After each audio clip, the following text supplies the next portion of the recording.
Hey gang, Massad Ayoob here, welcoming you to the Wilson Combat Channel. I've been teaching the handgun for 50 years now and competing with it longer than that.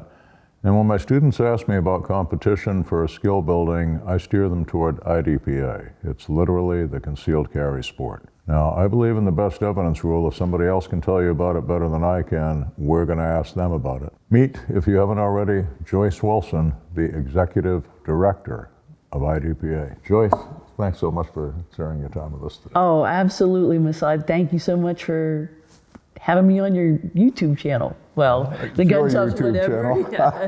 Yeah. Can you give our listeners a quick history of the International Defensive Pistol Association, how it started and why? Well, as many of you know, my husband is Bill Wilson of Wilson Combat. And he had the original idea in about 1996 to start a competition sport that was based around concealed carry.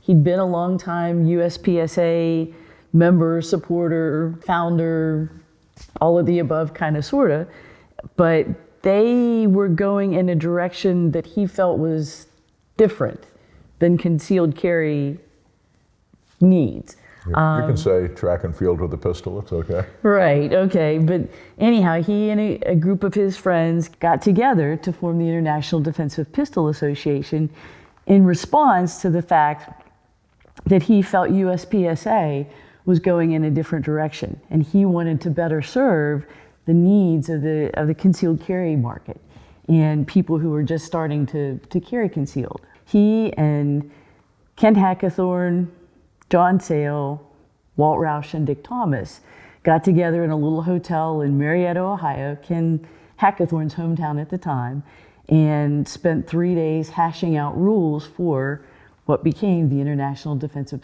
Pistol Association. And they wanted it to be more lifelike and better training for people.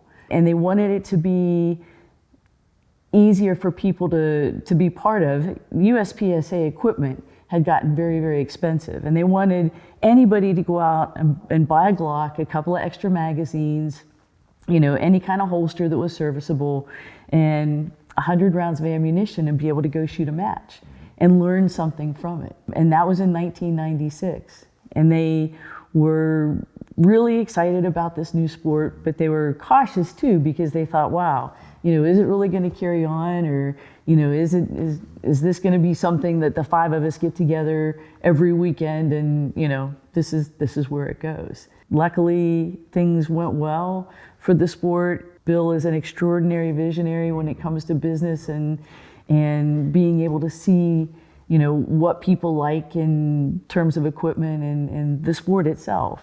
And so now today, we just passed our 25th anniversary with 25,000 members in the US and over 70 foreign countries. That's wonderful. So I think it worked. Well, what all of us loved about it was that it had to be street equipment, no compensators, no tricked out stuff. Virtually every draw was from concealment or some situation you'd find in the field, the gun staged in a drawer or on a table, or it's been dropped in a fight and you had to pick it up. And it tested all the different skills, reloading, shooting with either hand. Right, and one of the beauties with IDPA was it's separated into distinct divisions and classifications. We've got the 1911-45 in CDP. We've got 9mm 1911s and other guns in ESP. CDP is custom defense pistol. ESP is enhanced service pistol. Then we've got another division, stock service pistol, which takes care of all your Glocks and your Smith & Wessons and even the Berettas, anything that's, you know, kind of a stock gun, revolver division. Okay. And now we've also added concealed carry pistol, we've added optics, we've even added PCC, you know, pistol caliber carbine. And most recently, the super popular appendix inside the waistband carry. Tell us about that. Yeah, so that was kind of interesting because that was one of those areas that I never wanted to get into because I always thought it was incredibly dangerous. It is to a certain extent, but I realize it's not. You know, a lot of people are carrying appendix these days. A lot of top trainers are training appendix carry.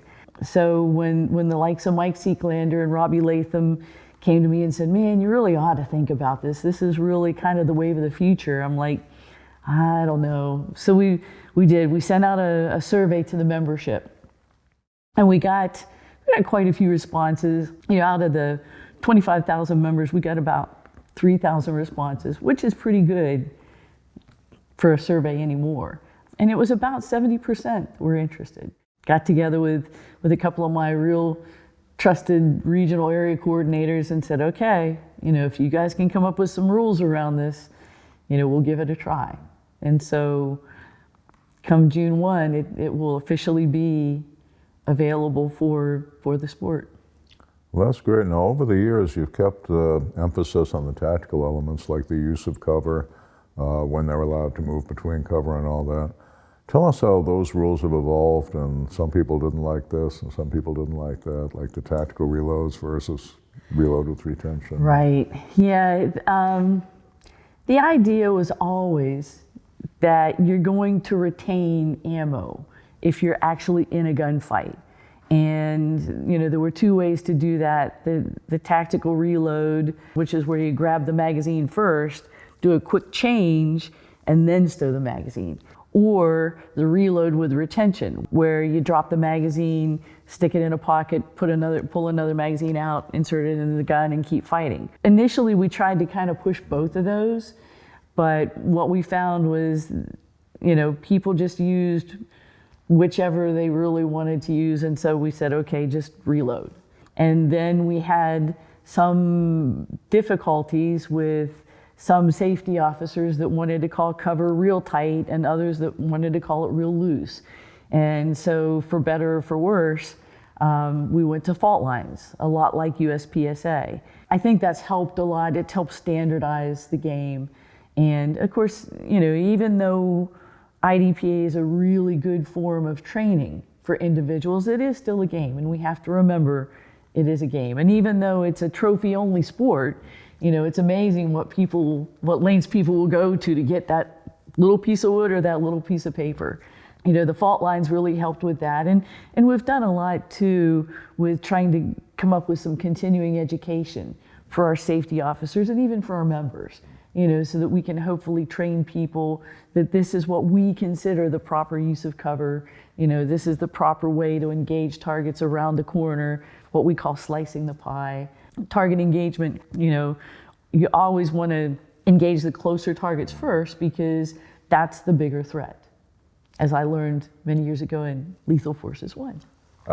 Well, people say it's a game, not a training, but really one element of training is testing your skills, and it's an ideal arena to do that.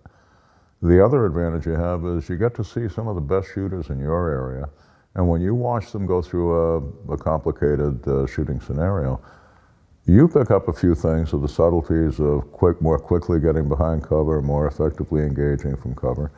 And in the essence, the training and the game are kind of yin and yang. The one feeds into the other, and that's why I've always enjoyed IDPA. It's been interesting for me because I've been involved with IDPA now since the year 2000.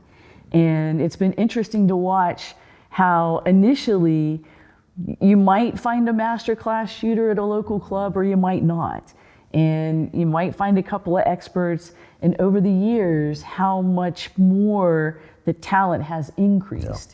Yeah. Now we've got lots of masterclass shooters and lots of experts, and the courses of fire have gotten more difficult, but yet we're still, the whole sport as a whole is improving in their abilities, and that's just kind of neat to see. I think I'm saying the same thing. And there's also a social element. You get to meet people from your region who share your values and share your interest. A lot of good friendships grow up out of that, and something you don't often see in matches. IDPA showed us actually kind of a love story. Can you tell our viewers how Joyce Fowler met Bill Wilson and became Joyce Wilson? Well, yeah, that was back in 1999. I'd only been shooting actually for a couple of years. I'm going to go to the Smith & Wesson Winter Indoor Nationals in 2000. And it was the first time Bill had gotten to go to the Smith & Wesson match as well. And we had common friends because I knew Ken Hackathorn and some of the guys from the Ohio Valley that I was living in West Virginia at the time, but obviously I'd never met Bill. And so we're all, at the banquet, after the banquet up in the bar and sitting around a table, and in comes Bill and he sits right across from me. And we started talking, and then a couple of weeks later he emails me, and the next thing I know, I'm moving to Arkansas. Oh, it was great. The two of you have become perhaps the preeminent power couple in the industry. Oh, we're just a couple of good old kids. Well, you're great people, and great people is really what IDPA is about. If you haven't been to a match, I would suggest go to idpa.com and follow the links to local clubs. Wherever you are, there's some place within driving distance, striking distance, where you can give it a try. If you're new to it, they'll give you a briefing on all the rules, and you'll want to have downloaded the rule book beforehand, of course. There's lots of video on YouTube of IDPA events, so you can get an idea what they look like. And some folks tell me, well, boy, my ego couldn't stand it if I came in last. First, having been to a lot of these matches, I can tell you, you're probably not going to come in last. Who's going to come in last is either going to be somebody who gunsmithed his own gun and it died, and he left in despair about 2 or 3 stages in. Or some guy who thought he was a honcho that was going to outshoot everybody else, got smoked in the first couple of stages, and his ego carried him back to the parking lot. But in the unlikely event that you are the one who comes in last, always remember this. Even if you do come in last, you came in ahead of a few thousand people who could have been there, but didn't have the guts to show up and shoot in public like you just did. I found it to be a great learning experience and a great way to meet people. And Joyce, thank you so much for making IDPA flourish and available to all of us. Massad, thank you. We'll catch you later on the Wilson Combat Channel, and there's more to come. If you're more interested in this fascinating lady, she and her husband have a segment that might be available for you to see soon and might just warm your heart a little bit. We'll see you then.